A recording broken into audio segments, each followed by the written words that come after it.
I am Amanda, 28 years old, and I never thought my own mother would try to poison me.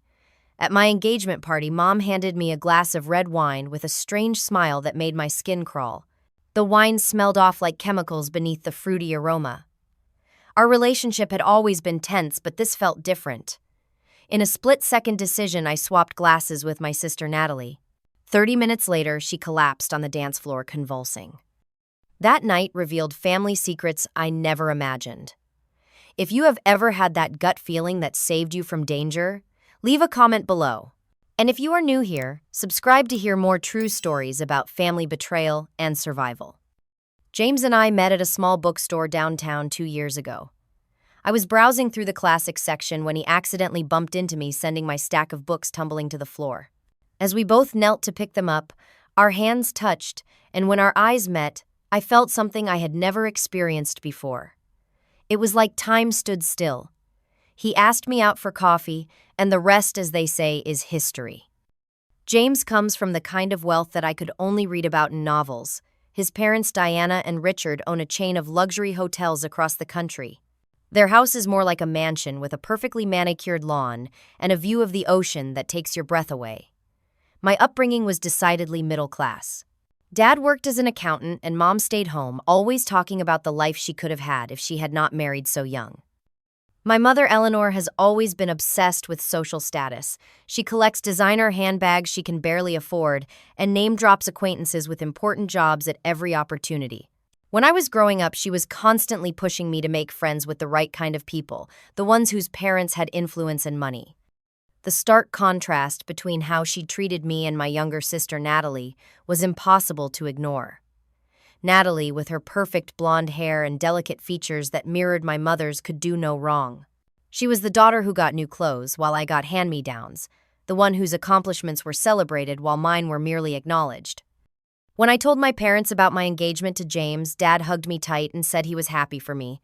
Mom, on the other hand, smiled thinly and said, "Well, I suppose you finally did something right." The backhanded compliment stung, but I was used to it by then. In the weeks leading up to the engagement party, Mom's behavior became increasingly strange. She started drinking more than usual, having whispered phone conversations that would abruptly end when I entered the room. I caught her staring at me with an unreadable expression several times, and when I asked if everything was okay, she would plaster on a smile and say, "Of course, why would you think otherwise?" James noticed it too. "Is your mom always so cold toward you?" he asked after a particularly tense dinner where she had criticized everything from my career choices to my hairstyle. I did not have the heart to tell him that this was actually her being relatively pleasant. My best friend Rachel pulled me aside after meeting my mother for the first time. "Amanda, I do not want to overstep, but your mom seems almost jealous of you," she said carefully. "The way she looks at you and James together, it is like she resents your happiness." I brushed it off at the time, but later I would remember her words and wish I had paid more attention. The engagement party was entirely my mother's idea. She insisted on planning everything from the venue to the guest list. "It needs to be perfect," she said. "James's family will be there, and we need to make the right impression." What she meant was that she needed to make the right impression. She chose an upscale country club that we could barely afford. When I suggested a more modest venue, she looked at me as if I had suggested holding the party in a dumpster. "Do you want to embarrass us in front of the Harrisons?" she hissed. Dad just sighed and agreed to pay for it, as he always did when Mom got fixated on something. The one thing I put my foot down about was the wine selection. James and I had visited a local vineyard a few months into our relationship, and they produced a special rosé that had become significant to us. I wanted that served at our engagement party, a little personal touch in an otherwise overwhelmingly formal affair. "No one drinks rosé at formal events," Mom scoffed. "We will have red and white wine like civilized people." In the end, she went behind my back and canceled my order with the vineyard, replacing it with wines she deemed more appropriate. It was a small thing, but it felt symbolic of how she had always dismissed my choices. The night before the engagement party, I overheard a heated phone conversation between my parents. Dad's voice was unusually stern. "Eleanor, you need to pull yourself together. This is Amanda's night. If you cannot be happy for her, at least pretend." "You do not understand, Mom," replied her voice breaking. "You never have." I slipped away before they realized I was there, a knot forming in my stomach. Something was very wrong, but I had no idea how wrong until the next night. The country club looked like something out of a fairy tale that evening. Crystal chandeliers cast a warm glow over tables decorated with arrangements of white roses and flickering candles. Floor-to-ceiling windows revealed a stunning sunset over the golf course, painting the sky in shades of pink and gold that seemed to be celebrating along with us. James looked dashingly handsome in his navy suit, his warm brown eyes lighting up when he saw me in my silver cocktail dress. "You are the most beautiful woman in the room," he whispered, kissing my cheek. "I cannot believe I get to marry you." His parents arrived early, Diana in an elegant emerald dress, and Richard looking distinguished in his tailored suit. They brought a gift wrapped in silver paper, a family heirloom, they explained. Diana hugged me warmly. "We are so happy James found you," she said, and the genuine affection in her voice made my eyes sting with tears. My father had been called away on an emergency business trip to Europe 2 days before the party. Mom said it could not be helped, but I suspected she had not tried very hard to convince him to stay. His absence left a hole in the evening that I felt acutely. Mom arrived nearly 30 minutes late, making what she probably thought was a grand entrance in a red dress that was a bit too tight and a bit too young for her. I could smell the vodka on her breath when she air-kissed my cheek. "That dress is a little plain, is it not?" she said by way of greeting, adjusting my strap as if I were a child. "You should have let me take you shopping." I forced a smile, determined not to let her ruin the night. "You look nice, Mom." People mingled, champagne flowed, and for a while everything seemed perfect. James's boss gave a heartfelt toast about what a valuable employee James was and how lucky the company felt to have him. James's father told embarrassing but endearing stories about James as a child. Then James himself stood up, glass in hand, eyes finding mine across the room. "I never believed in love at first sight until I met Amanda," he said. "She is kind, brilliant, and sees the world in a way that constantly amazes me. The day she agreed to marry me was the happiest day of my life, and I promised to spend every day trying to make her as happy as she makes me." There were tears in my eyes when he finished. It was perfect, everything I could have wanted. Then my mother rose, smoothing her dress. Her toast started formally enough, thanking everyone for coming, but then it took a turn. When Amanda told me she was dating a Harrison, I could hardly believe it. She said with a laugh that grated on my nerves.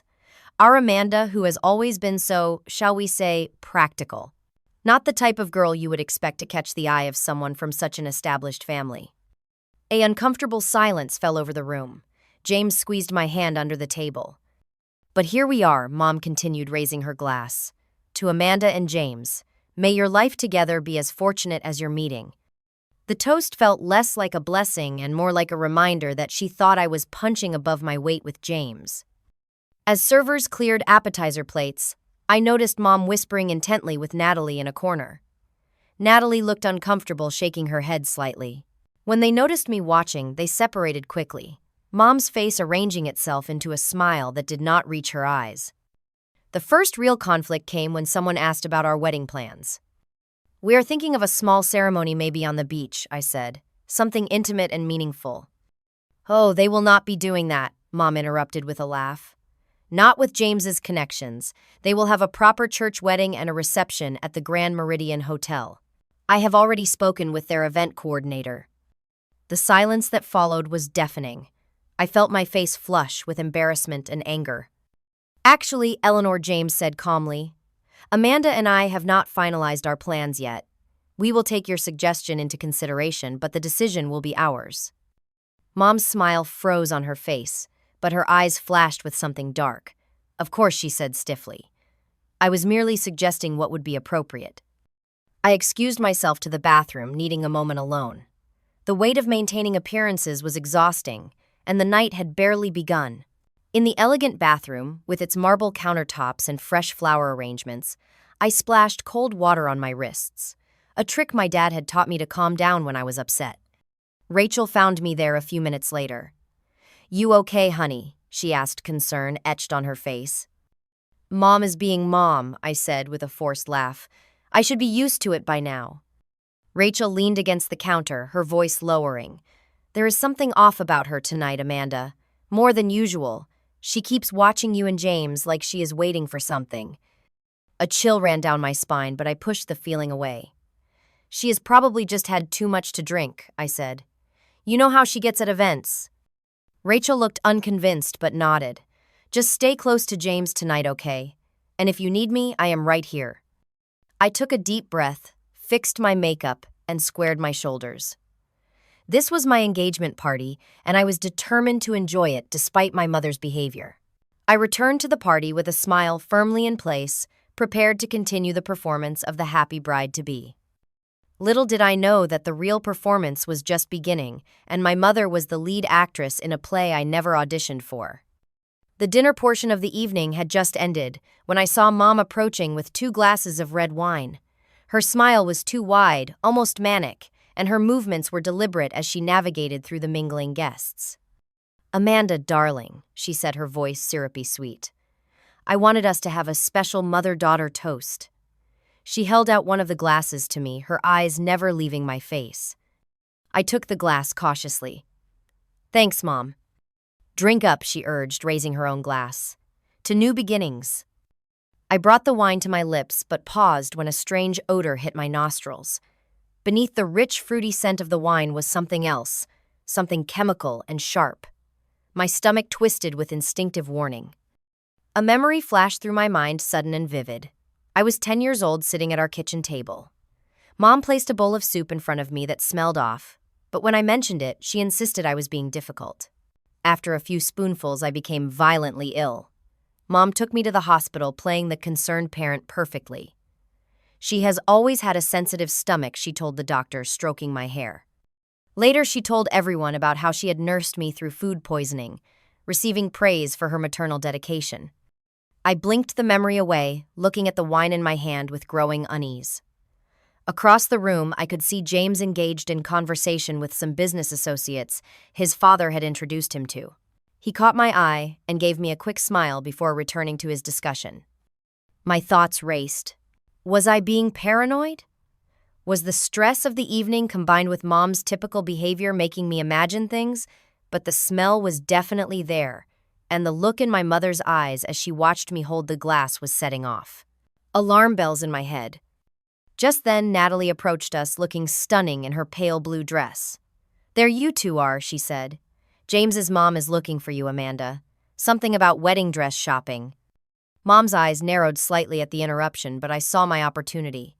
As Natalie moved closer, I pretended to lose my balance slightly, bumping into her. Oh, sorry, I gasped, using the moment of confusion to switch my glass with the one in Mom's hand. It happened so quickly that unless someone was watching very closely, they would have missed it entirely. For a split second, panic flashed across Mom's face. She looked at the glass now in her hand, then at me, then at Natalie. But as quickly as it appeared, the panic was replaced by her social mask. Clumsy as always, Amanda, she said with a tight laugh. Some things never change. I raised the glass, now Mom's original one, and took a pretend sip, keeping my lips closed. Mom watched me intently, then visibly relaxed when she thought I had drunk from the glass. Natalie, join our toast, Mom said, her voice steady once more. She handed the glass I had given her, the one she had originally brought for me, to my sister, to family. Natalie, always eager to please, Mom took the glass without hesitation and drank deeply.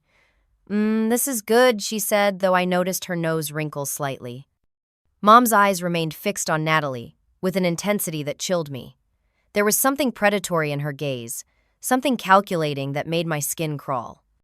I tried to catch Natalie's attention to somehow warn her without causing a scene, but James's father chose that moment to call for everyone's attention for another round of speeches. For the next 20 minutes, I sat through toasts and well wishes with my heart pounding against my ribs. I kept my eyes on Natalie, who had finished the entire glass of wine and was now laughing with a group of friends. She seemed fine, and I began to wonder if I had imagined the whole thing, if the stress and complicated feelings about my mother had made me paranoid.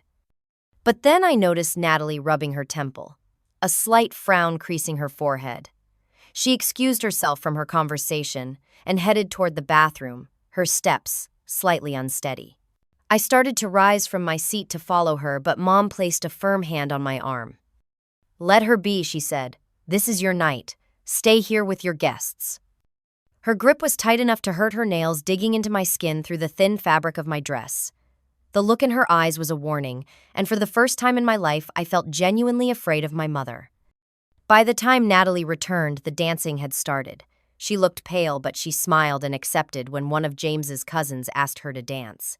I watched from the sidelines as she moved to the music, her movements becoming increasingly uncoordinated. "Is your sister okay?" James asked, appearing at my side. His brow was furrowed with concern. "She looks like she might be drunk." "I do not think it is alcohol," I said quietly, my eyes never leaving Natalie as she stumbled slightly. James gave me a questioning look, but before I could explain, a commotion erupted on the dance floor. Natalie's words slurred mid-sentence as she tried to excuse herself from the dance. She took 2 unsteady steps before her knees buckled. Her dance partner tried to catch her, but her dead weight took them both down. She hit the polished wooden floor with a thud that seemed to echo through the suddenly silent room. "Natalie!" I screamed, pushing through the crowd that had formed around her. When I reached her, her eyes were unfocused, rolling back in her head. Her breathing was shallow and rapid, and a thin line of saliva trailed from the corner of her mouth. James was right behind me, his medical school training kicking in as he knelt beside her. "Natalie, can you hear me?" he asked, checking her pulse. "Someone call 911, he shouted when she did not respond.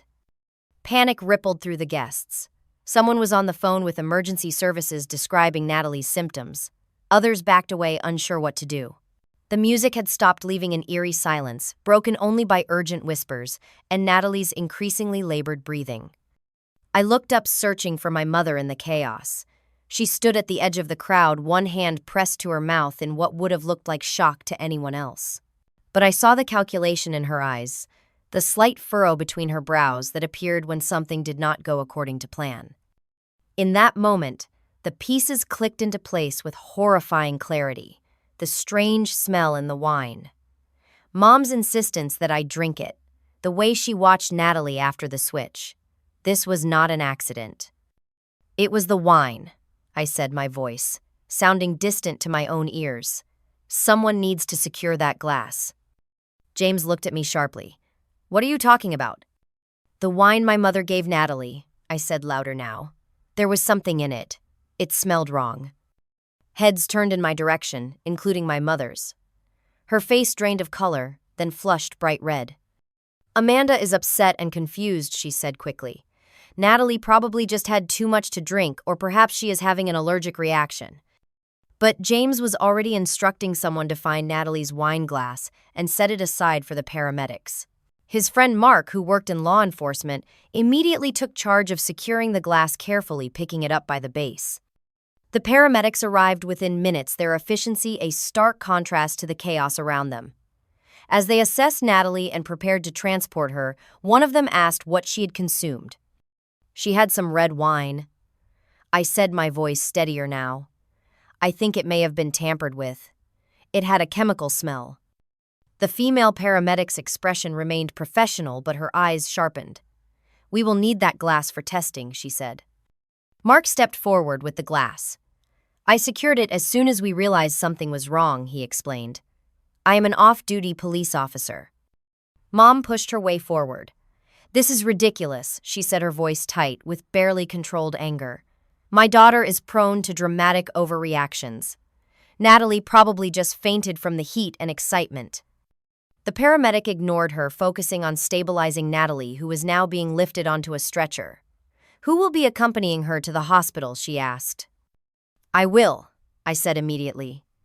"So will I," James added, his hand firm on my back. Mom stepped forward. "I am her mother. I should go." But something in my expression must have stopped her because she faltered. "Or perhaps I should stay here and inform the guests," she amended quickly.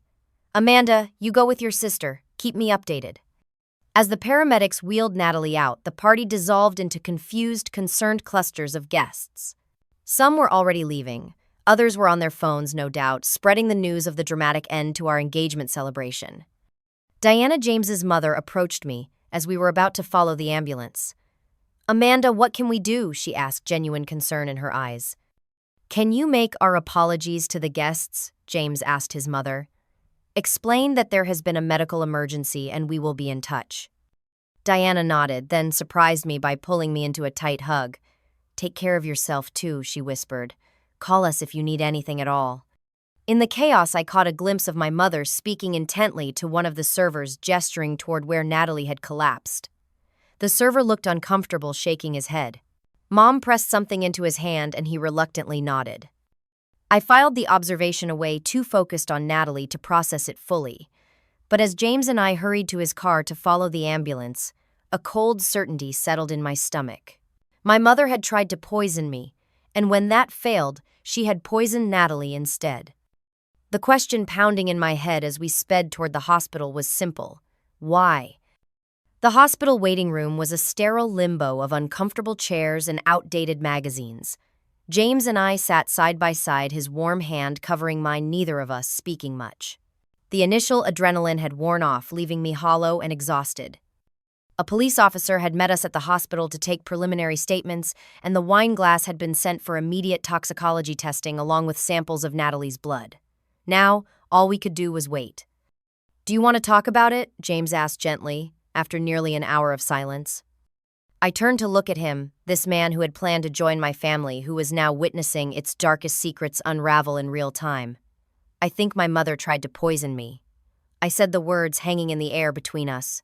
And she got Natalie instead. To his credit, James did not immediately dismiss the idea as paranoid or hysterical. He considered it seriously, his brow furrowed in thought. What makes you think that? I told him everything. The strange smell in the wine, the way Mom had insisted I drink it immediately, my split-second decision to switch glasses with her, and then her giving that glass to Natalie. The calculation I had seen in her eyes as she watched Natalie drink. She has always favored Natalie, I finished. I cannot imagine she meant to hurt her. James was silent for a long moment. That is a serious accusation, he said finally. But I trust your instincts, and if the toxicology report shows something in that wine, the police will need to investigate. As if summoned by our conversation, a doctor in rumpled scrubs approached us. Family of Natalie Wilson, he asked. We both stood. I am her sister, I said. How is she? The doctor's face was grave. She is stabilized now, but it was touch and go for a while. The good news is that we were able to pump her stomach and administer activated charcoal to absorb any remaining toxins. Toxins, James repeated. So there was something in her drink. The doctor nodded. Preliminary tests show a combination of sedatives and what appears to be ethylene glycol, a component found in antifreeze. It is a good thing she got here so quickly. This combination could have been fatal with a higher dose or without prompt treatment. The floor seemed to drop out from under me. James's arm went around my waist, supporting me as I swayed. The police will want to speak with you again, the doctor continued. This is now being treated as an attempted poisoning. Can we see her? I asked, my voice barely audible. She is conscious but groggy. You can see her for a few minutes, but she needs rest. James and I were led through sterile corridors to Natalie's room. She looked small and vulnerable against the white hospital sheets, an IV dripping fluids into her arm. Her eyes fluttered open as we entered. Amanda, she said weakly. I rushed to her side, taking her hand carefully to avoid disturbing the IV. I am here. You are going to be okay. What happened? She asked, confusion clouding her blue eyes. Before I could figure out how to explain, the door opened again and Rachel burst in, her face flushed with exertion. I came as soon as I heard, she said. Is she all right? The nurse who had shown us in frowned. Only 2 visitors at a time, please. I will step out, James offered. I need to call my parents anyway. When he had gone, Rachel moved closer to the bed. Amanda, I need to tell you something, she said, her voice low and urgent. I saw your mom at the party before Natalie collapsed. My heart began to pound. What did you see? Rachel glanced at Natalie, hesitating, but then seemed to decide that honesty was more important than sparing feelings.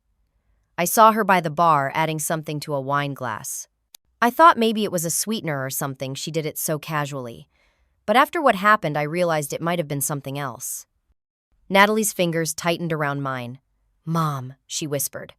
Why would Mom do that? A police detective chose that moment to enter, a tall woman with short gray hair and sharp eyes that missed nothing. Miss Wilson, she addressed me. I am Detective Pearson.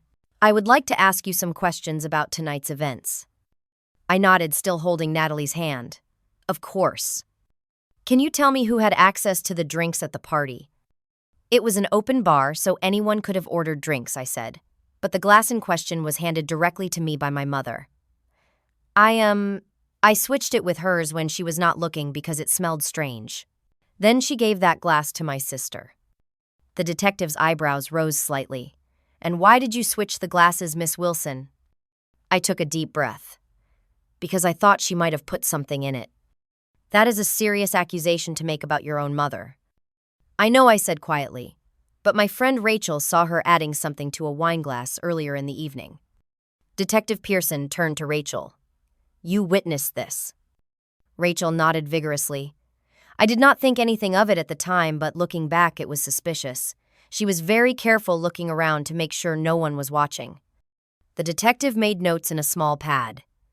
And where is your mother now? She stayed at the venue, I said. At least that is what she said she was doing. We will need to speak with her, Detective Pearson said. In the meantime, I am going to have an officer stationed outside this room as a precaution. After the detective left, James returned, his face drawn. My parents are handling things at the venue, he said. They are making sure everyone gets home safely. He hesitated. Amanda, they asked if you want them to call your father in Europe. I had been so caught up in the crisis that I had not even thought about contacting Dad. Yes, please, I said. He should know what is happening. Natalie, who had been quiet, suddenly began to cry. I need to tell you something, she sobbed. Mom has been saying terrible things about you and James. She told me your relationship was not going to last, that James was just using you, that you were making a mistake. I stared at her in disbelief. She wanted me to help her break you two up before the wedding. Natalie continued, tears streaming down her face. She said it would be for your own good, that she was protecting you from heartbreak. I refused, but she kept pressuring me. James looked stunned. Why would she think I would hurt Amanda? I do not think it was really about you, Rachel said thoughtfully. This seems more about Eleanor than anyone else. A nurse came in to check Natalie's vitals, frowning at the emotional scene. Miss Wilson needs rest, she said firmly. You can continue this conversation tomorrow. As we were preparing to leave, a young police officer appeared at the door. Excuse me, he said. We found this in the waiting room. The receptionist said it belongs to Eleanor Wilson. He held up my mother's expensive handbag, the one she took everywhere. That is my mother's, I confirmed. She must have left it when she came by earlier, the officer explained. Would you like to take it for her? My mother was here, I asked, confused. When? About 20 minutes ago. She asked about her daughter but left quickly when told there was a police officer on the way. The implications of that sent a chill through me. Mom had come to the hospital, presumably to check on Natalie, but fled when she heard police were involved. The officer handed me the bag. It was heavier than I expected, and as I adjusted my grip, something fell out. A small, leather-bound book tumbled to the floor. Rachel picked it up. It is a diary, she said, handing it to me. I hesitated, torn between respecting privacy and the need to understand what was happening. James gently took the diary from Rachel. Under normal circumstances, I would say this is private, he said. But if there is something in here that explains why your mother might have tried to harm you, the police should see it. Before I could decide, the diary fell open in his hands and a small pharmacy bottle rolled out. The label showed it was a prescription for an antipsychotic medication. The name on the bottle was Eleanor Wilson, but according to the date, the prescription should have been finished weeks ago and the bottle was still half full. James looked at me, his expression grave. I think we need to show this to Detective Pearson, he said. In that moment, the full weight of what was happening crashed down on me. My own mother had tried to poison me on what should have been one of the happiest nights of my life. She had been keeping secrets, possibly suffering from untreated mental illness, and now my sister was in a hospital bed because of it. And somewhere out there, my mother was on the loose, knowing that we knew what she had done. We were still processing the discovery of Mom's diary and medication when a commotion erupted in the hallway. Raised voices, one of them all too familiar, echoed through the door. I demand to see my daughter. Mom's voice was shrill, edged with panic. You cannot keep me from her. The door burst open and Mom stood there, her elegant party outfit now disheveled, mascara smudged beneath her eyes. She froze when she saw all of us, her gaze darting from Natalie in the hospital bed to the diary and pill bottle in James's hands. "What are you doing with my things?" she demanded, but the outrage in her voice was undercut by the fear in her eyes. The police officer stationed outside the room appeared behind her. "Ma'am, I need you to step back," he said firmly. "This is a family matter," Mom insisted, attempting to push past him. "Mom," I said, my voice steadier than I felt. "Why did you put something in my wine?" The directness of the question seemed to knock her off balance. She blinked rapidly, her mouth opening and closing as she struggled for a response. I do not know what you are talking about." Natalie clearly had too much to drink, or perhaps an allergic reaction. "The doctors found sedatives and ethylene glycol in her system," James said. "The same substances that would have been in Amanda's glass if she had not switched them." Mom's face drained of color. "That is ridiculous. Why would I hurt my own daughters?" "Not daughters," I corrected, "just me." Natalie was collateral damage. Rachel stepped forward, her expression uncharacteristically hard. "I saw you putting something in a wine glass, Eleanor. The police know." Mom's carefully constructed facade began to crumble before our eyes. Her shoulders sagged and for a moment she looked her age, the lines in her face deepening with defeat. Detective Pearson appeared in the doorway behind her. "Eleanor Wilson," she said. "I would like to ask you some questions about tonight's events." "I want a lawyer," Mom said immediately. "That is your right," Detective Pearson acknowledged. "But right now, I need you to come with me." As the detective led Mom away, she turned back to look at me, and the naked hatred in her eyes made me physically recoil. "You were never supposed to be the lucky one," she spat. "It was supposed to be me." The words hung in the air long after she was gone, a poisonous cloud that seemed to contaminate the sterile hospital room. Natalie was crying again, silent tears streaming down her pale cheeks. "I do not understand," she whispered. "Why would she do this?" I sat on the edge of her bed, taking her hand in mine. "I am not sure we will ever fully understand," I said. "But it is not your fault, Nat. None of this is your fault." James moved to the window, staring out at the city lights. "I should cancel the hotel rooms I booked for my parents," he said, his voice distant. "They will want to stay nearby now." The mundane practicality of his statement was strangely grounding, a reminder that the world continued to turn despite the implosion of my family. The next 24 hours passed in a blur of police statements, medical updates, and hushed conversations in hospital corridors. Dad was on the first flight back from Europe, his voice breaking when I spoke to him on the phone. James never left my side, handling calls, fetching coffee, and running interference with well-meaning but intrusive relatives who had heard the news. Detective Pearson returned the next afternoon with an update. Mom was in custody, charged with attempted murder. The contents of her diary, combined with the toxicology reports and witness statements, had provided enough evidence for an arraignment. "She made a partial confession," Detective Pearson told us. "She maintains she only intended to make you sick, not kill you. According to her, she wanted to sabotage your engagement party and make James reconsider the relationship." But why, I asked the question that had been haunting me since the moment Natalie collapsed. Detective Pearson's expression softened slightly. "From what we can gather from her diary and her statements, your mother has been suffering from untreated mental illness for some time. She stopped taking her medication weeks ago. She seems to have fixated on the idea that you were living the life she should have had." "What does that even mean?" Natalie asked. "According to the diary, your parents' marriage has been essentially over for years. They stayed together for appearances, but your father has been having an affair with a colleague in Europe." The revelation hit me like a physical blow. Dad is cheating on Mom. Has been for at least 5 years, according to her diary. Your mother seems to have transferred all her resentment and bitterness onto you, Amanda. When you became engaged to James, someone wealthy, and from a good family, it triggered something in her. She writes about how it should have been her marrying into a family like the Harrisons, not you. It was as horrifying as it was heartbreaking. Mom's coldness, her constant criticism, her barely concealed resentment, all of it suddenly made a twisted kind of sense. She had not seen me as her daughter, but as a rival, someone living the life she felt she deserved. "What happens now?" James asked, his arm protectively around my shoulders. She will undergo a psychiatric evaluation, Detective Pearson explained. Depending on the results, she will either stand trial or be committed to a psychiatric facility. Either way, she will be getting the help she needs. After the detective left, James and I sat with Natalie, who was being kept for observation for another day. "I think we should postpone the wedding," I said quietly, "just until things settle down." James nodded. "Whatever you need. We have time." The press got hold of the story, Natalie said, showing us her phone. A local news site had a headline, "Engagement Party Ends in Poisoning, Mother Arrested." My stomach churned at the thought of our family drama becoming public fodder. This is a nightmare. "My father knows people at the major news outlets," James said. "He can ask them to keep it low-key out of respect for our privacy." The mention of fathers brought another wave of emotion. "I cannot believe Dad has been having an affair all this time," I said. "I thought at least he was the normal one." "People are complicated," James said. "No one is all good or all bad."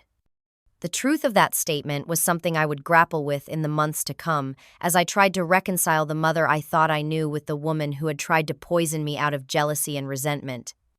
Dad arrived the next morning looking haggard and older than his 55 years. The conversation that followed was one of the most difficult of my life as he confirmed what Detective Pearson had told us about his affair. "I never thought Eleanor would do something like this," he said, his voice hollow with shock and guilt. "I knew she was unhappy, but I never imagined she would hurt you girls." The family I had grown up with was shattered beyond repair. But from the wreckage, something new and unexpected began to emerge. Natalie and I, always kept at a distance by Mom's favoritism, found ourselves growing closer. Without Mom's manipulations coming between us, we discovered a genuine sisterly bond that had been suppressed for years. James's parents, particularly Diana, stepped up in ways I never expected. She called daily, not just to check on wedding plans, but to see how I was coping emotionally. She never pushed or pressured, simply offered her support and understanding. "Family is not always about blood," she told me over coffee one afternoon. "Sometimes it is about who stands by you when you need them most." The tabloids eventually lost interest in our story, moving on to newer scandals. We postponed the wedding by 6 months, deciding on a much smaller, more intimate ceremony than originally planned. And through it all, James remained my rock. He never wavered, never suggested that perhaps he had signed up for more family drama than he bargained for. For better or for worse, he reminded me. I meant that when I proposed, and I mean it now. 6 months after that fateful night, Natalie had physically recovered completely. The doctors had been worried about potential long-term effects on her kidneys from the ethylene glycol, but thankfully the prompt medical attention had prevented any permanent damage. The emotional healing was taking longer for all of us. I had started seeing a therapist weekly, trying to process the complicated mix of emotions I felt toward my mother. Anger, betrayal, grief, and most confusingly occasional flashes of sympathy all warred within me. "It is normal to have conflicting feelings," Dr. Bennett assured me during one session. "She is still your mother, and there were good moments among the bad. You are mourning the mother you thought you had, or the one you wished you had." Natalie and I had fallen into the habit of Sunday brunches, something we had never done before. Our relationship, once defined by competition, carefully cultivated by Mom, had transformed into genuine friendship and support.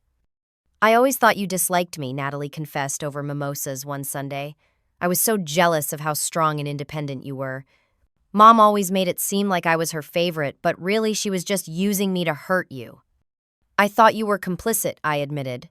"I did not realize she was manipulating you too." Dad had returned from Europe, permanently selling his share in the business and buying a small house near us. He was trying in his own way to rebuild his relationship with his daughters. It was a slow process, complicated by the revelations about his infidelity, but we were making progress.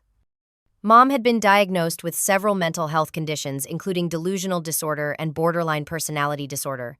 She was currently in a psychiatric facility receiving treatment that, according to her doctors, was showing promising results. I had not visited her yet, though Natalie had gone once. "She seems smaller somehow," Natalie reported. "Older and more fragile. She asked about you." "I am not ready," I said. "Maybe someday, but not yet." James and I had decided to go ahead with a small wedding.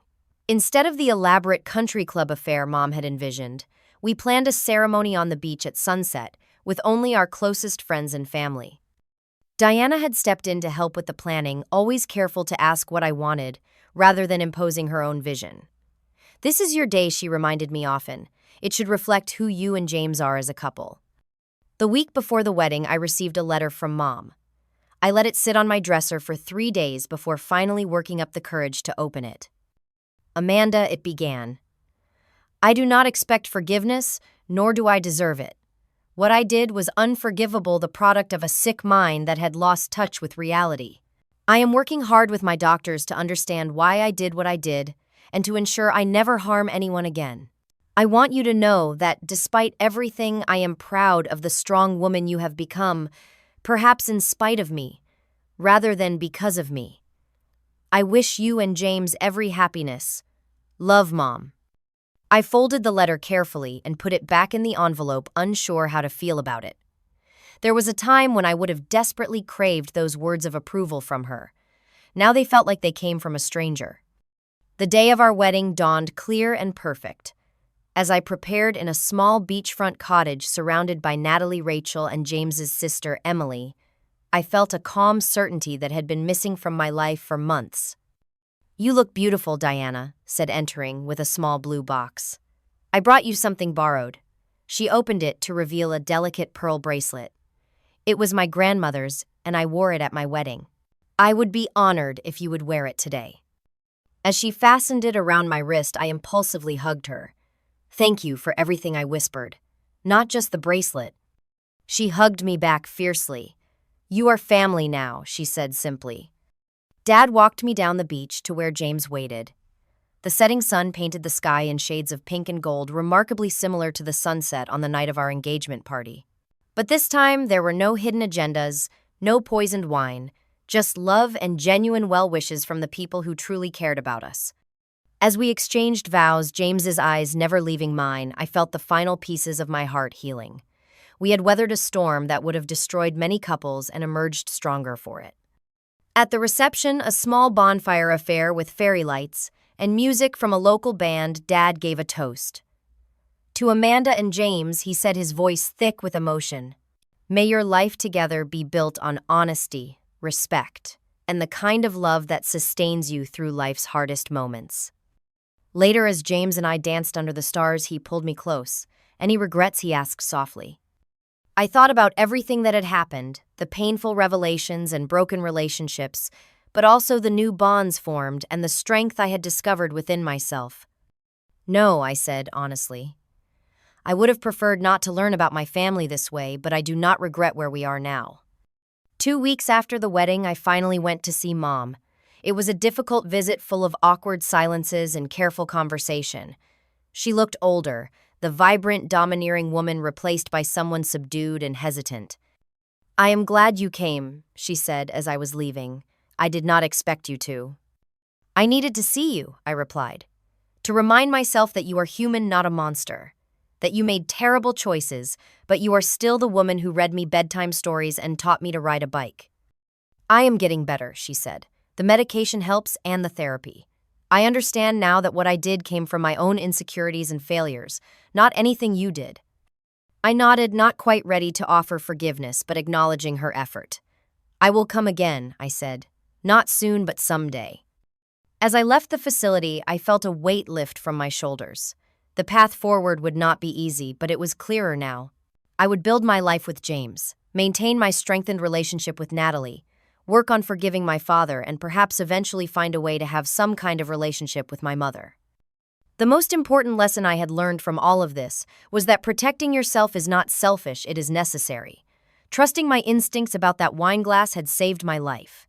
And while I would never be glad that Natalie was hurt, the incident had torn away the facade of our family, allowing us to see the truth and begin to build something more authentic.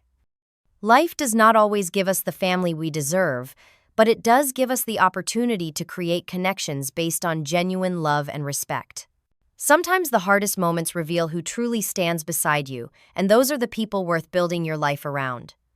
Have you ever had an intuition that saved you from danger? Or discovered that someone close to you was not who they seemed? Share your story in the comments below. And if this resonated with you, please like, subscribe, and share with someone who might need to hear that trusting their instincts is not paranoia, it is self-preservation. Thank you for listening to my story. And remember, sometimes the family we choose is more important than the family we are born into.